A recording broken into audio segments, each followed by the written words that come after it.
Guys, ఎలా ఉన్నారు? అందరూ బాగున్నారా? సో ఈరోజు మనం ఒక కామెంట్కి స్ట్రాంగ్గా రియాక్ట్ అవుదాం అనుకుంటున్నాం. ఎందుకంటే ఈ కామెంట్స్ నేను చాలా చూస్తున్నాను. మన వీడియోస్ కింద చాలామంది పెడుతూ ఉన్నారు. సో రీసెంట్గా కూడా పెట్టారు. సో ఇప్పుడు అది చదువుతాను, వినండి. ఈ ప్రెగ్నెన్సీ వచ్చే వరకు ఈ టెన్షన్ అలాగే ఉంటుంది సిస్టర్. అండ్ బయట వాళ్ళు, ఫ్యామిలీ మెంబర్స్ మొక్కులు ఏమైనా ఉండొచ్చు, ఈ టెంపుల్కి వెళ్ళండి, ఆ టెంపుల్కి వెళ్ళండి అని అంటున్నారు. ఎక్కడికి పోవాలి, ఏం చేయాలి, ఏం అర్థం కావట్లేదు. సో తన ఉద్దేశం ఏంటంటే, ఇప్పుడు మెడిసిన్ యూజ్ చేస్తున్నారు, ట్రీట్మెంట్స్ తీసుకుంటున్నారు, అయినా ఫెయిల్ అవుతున్నాయి. సో ఫ్యామిలీలో ప్రెజర్ పెరుగుతూ ఉంది. ఏదో ఒకటి అంటూ ఉంటారు కదా రిలేటివ్స్. ఎక్కడికన్నా వెళ్తే ఫస్ట్ అదే అడుగుతారనమాట. అంటే ప్రాబ్లం తెలిసినా కూడా గుచ్చి అడుగుతూ ఉంటారు, ఎందుకంటే వాళ్ళకి అదే పని. సో ప్రజెంట్ సిచ్యువేషన్లో 80-90% ఇర్రెగ్యులర్ పీరియడ్స్ అని, పీసీఓడీలని.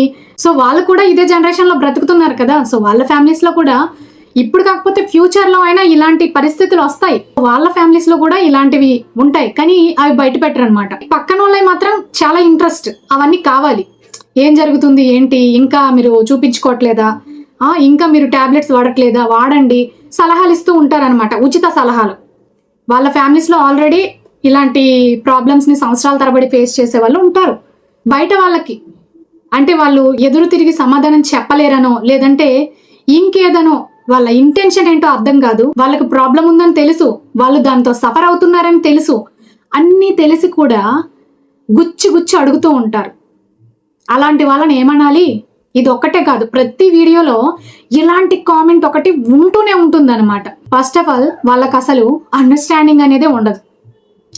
ఏంటంటే అంతకు ముందు అప్పట్లో న్యాచురల్గా కన్సీవ్ అయిపోతూ చాలా హెల్తీ ప్రెగ్నెన్సీస్ క్యారీ చేసేవాళ్ళు కదా. ఇప్పుడు అలా లేదు, లైఫ్ స్టైల్ మొత్తం చేంజ్ అయిపోయింది. కెమికల్స్ తింటున్నాము, ట్రీట్మెంట్స్ తీసుకుంటే కానీ కన్సీవ్ అవ్వలేని పరిస్థితులు వచ్చేసాయి. అవన్నీ వాళ్ళకి అర్థం కాదనమాట. ఎందుకు అర్థం కావంటే వాళ్ళు చాలా ఈజీగా కన్సీవ్ అయ్యారు, చాలా ఈజీగా డెలివరీస్ అయ్యారు. కాబట్టి ఈ జనరేషన్లో ఇప్పుడు వచ్చే కోడళ్ళు ఎవరైతే ఉంటారో వాళ్ళని ఫోర్స్ చేస్తూ ఉంటారు అండ్ అర్థం చేసుకోరు పరిస్థితులు. ఇష్టం వచ్చింది మాట్లాడుతూ ఉంటారు, లేదంటే ఏదో ప్రాబ్లం ఉంది, ఏదో అయిపోతుంది. అవును, కన్సీవ్ అవుతున్నారు చాలామంది, ట్రీట్మెంట్ తీసుకోకపోయినా న్యాచురల్గా అవుతున్నారు.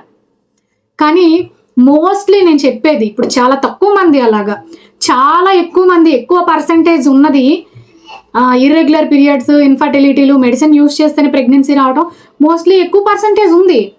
అది అర్థం చేసుకోవాలి వాళ్ళు. సో ఇంకొక లైన్ ఏంటంటే, ఏమైనా మొక్కులున్నాయేమో మొక్కులు తీర్చుకోండి ఫస్ట్ అని సలహా ఇస్తున్నారంట. మనస్ఫూర్తిగా మనము ఎక్కడికన్నా వెళ్ళి, ఏదైనా టెంపుల్కి వెళ్ళి మొక్కుకుంటే అది ఒక రకం ఉంటుందన్నమాట. మనకి దానివల్ల ఒక పాజిటివ్ వైబ్ వస్తుంది. ఇలా ఎవరో మన రిలేటివ్స్ కానీ ఎవరో ఒకరు మొక్కులున్నాయేమో వెళ్ళి మొక్కులు తీర్చుకోండి ఫస్ట్, అప్పుడు పిల్లలు పుడతారంటే ఇది ఒక ప్రెజర్ లాగా ఉంటుంది వాళ్ళకి. ఇన్ కేస్ వాళ్ళు బిలీవ్ చేస్తే ఓకే, పాజిటివ్గా తీసుకుంటే ఓకే. కానీ వాళ్ళు ఆల్రెడీ ఒక విషయంతో సఫర్ అవుతూ ఉంటారు. వాళ్ళు ఆల్రెడీ ట్రీట్మెంట్లు తీసుకుంటూ కన్సీవ్ అవడానికి ట్రై చేస్తూ సఫర్ అవుతూ ఉంటారనమాట. ఇలాంటి వాళ్ళు వచ్చి మధ్యలో ఇలాంటి సలహాలు ఇస్తూ ఉంటే అది ఎలా ఉంటుందో తెలుసా? వాళ్ళ మీద ఏదో ప్రెజర్ పెడుతున్నట్టు ఉంటుందన్నమాట.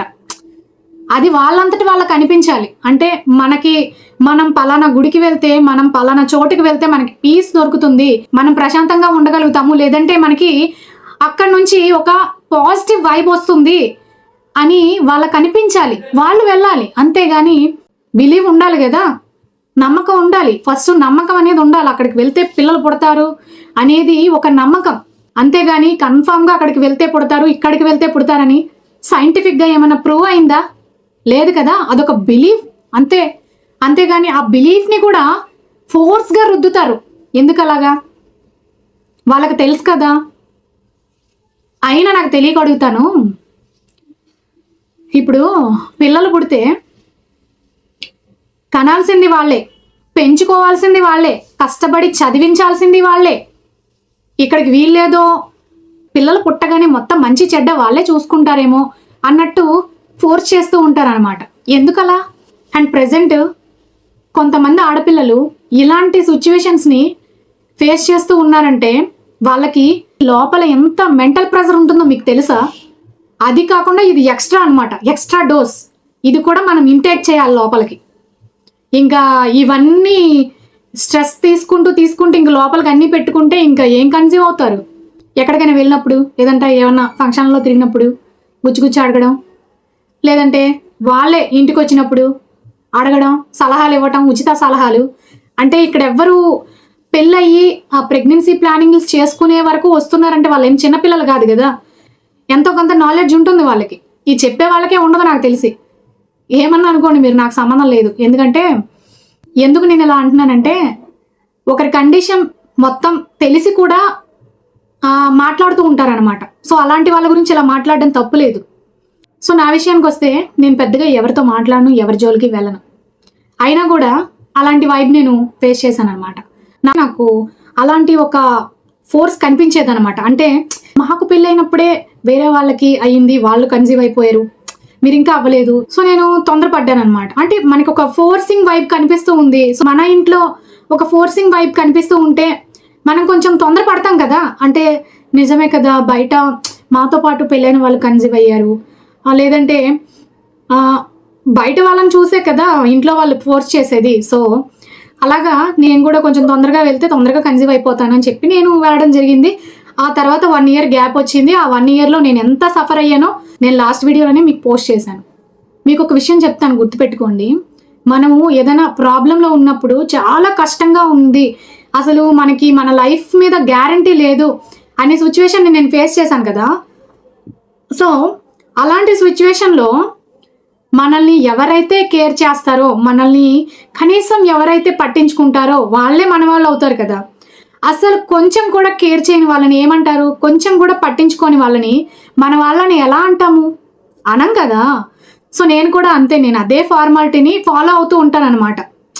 నేను ఒక కష్టంలో, లేదంటే నేను ఒక హెల్త్ ఇష్యూతో బాధపడుతున్నప్పుడు నన్ను ఎవరైతే దగ్గరకు వచ్చి కనీసం ఏం జరిగింది అని అడుగుతారో అలాంటి వాళ్ళని నేను కన్సిడర్ చేస్తాను. కానీ వీళ్ళకి ఏం జరుగుతుందో అన్నీ తెలిసి కూడా, అంటే వాళ్ళ నోటితో వాళ్ళే నాకు ఇలా జరుగుతుంది, మేము ఇలాగా ఫేస్ చేస్తున్నాము, మేము ఒక ప్రాణ భయంలో ఉన్నాము అని చెప్పాలి అని ఎక్స్పెక్ట్ చేస్తూ ఉంటారు చూడు కొంతమంది.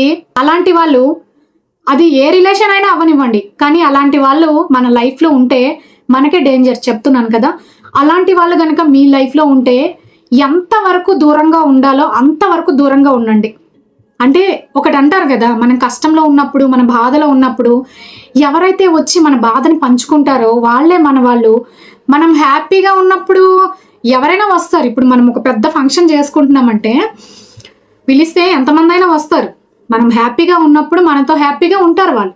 కానీ మనం కష్టంలో ఉన్నాము, మన బాధలో ఉన్నాము, మనం ఏడుస్తూ ఉన్నాము, మనం ఏదో సఫర్ అవుతూ ఉన్నాము, అలాంటప్పుడు మనం చెప్పకపోయినా మన దగ్గరకు వచ్చి జస్ట్ ఇంత కన్సర్న్ చూపించే వాళ్ళైనా సరే మనం వదులుకోకూడదు అనమాట అలాంటి వాళ్ళని. సో నేను అలాగే చేస్తాను.